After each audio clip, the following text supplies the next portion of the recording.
अमरावती शहरातील welcome point येथे ही कारवाई. एका आठवड्यापासून तिघांवर होती पोलिसांची नजर. गाडगेनगर डीबी पोलिसांनी सापळा रचून 3 युवकांसह देशी कट्टा जिवंत काळतूस जप्त करून 27 जून रोजी मोठी कारवाई केली आहे.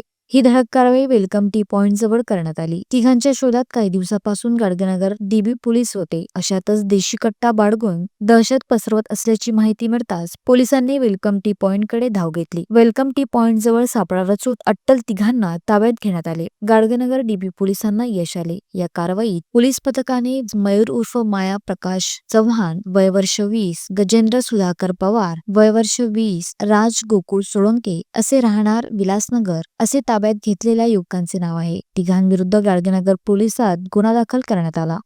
देशी कट्टा कुठून आणला याचा तपास आता पोलीस करत आहेत. ही कारवाई शहर पोलीस आयुक्त अरविंद चावरिया यांच्या आदेशाने गाडगेनगर वरिष्ठ पोलीस निरीक्षक अतुल वर यांच्या नेतृत्वात गाडगेनगर डीबी पथक प्रमुख सहाय्यक पोलीस निरीक्षक मनोज कुमार मानकर यांच्या मार्गदर्शनात डीबी पोलीस सिद्धार्थ शृंगारे, निलेश जुनघरे, गजानन बोर्डे, सुशांत प्रधान, मतीन शेख यांनी केली आहे. आमचे गुन्हे प्रकटीकरण पथक आहे. त्याचे प्रमुख मनोज कुमार मानकर, सहाय्यक पोलीस निरीक्षक आहे. त्यांच्या अंडरमध्ये 3 डीबी पथक काम करत आहेत. या तिन्ही डीबी पथकांना यापूर्वीच माहिती मिळाली होती की एक त्याचं नाव मयूर चव्हाण, गजेंद्र पवार आणि राज सोळंके हे 3 सराईत गुन्हेगार ज्याच्यावर बरेचसे गुन्हे दाखल आहेत. थोडीबरीची नोटीस पण आम्ही त्यांना तामील केलेली आहे. हे तिघांजणांवर एक कट्टा आहे अशी माहिती आम्हाला काही दिवसापूर्वी मिळाली होती.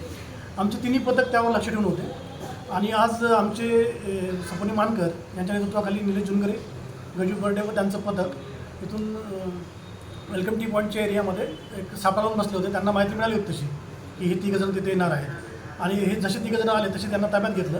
ताब्यात घेतल्यानंतर त्यातला जो मुख्य आरोपी आहे मयूर उर्फ माया प्रकाश चव्हाण हा रेकॉर्डचा आरोपी आहे. याच्या कमरेला तो कट्टा लावून होता. पंचसमक्ष त्याने जप्त केला. एक देशी बनावटीचा कट्टा व 7.65 mm चा राऊंड त्याच्यावर आम्ही जप्त केलेला आहे. आता हा कट्टा याने कुठून आणला, कुठल्या कामाकरता आणलेला आहे आणि त्याचा उद्देश काय होता याचा आम्ही सखोल तपास करतो आहे आणि पुढील तपास आमचे गुन्हे प्रकटीकरण पथकाचे जे पथक प्रमुख आहेत सपोनी मानकर ते करत आहेत.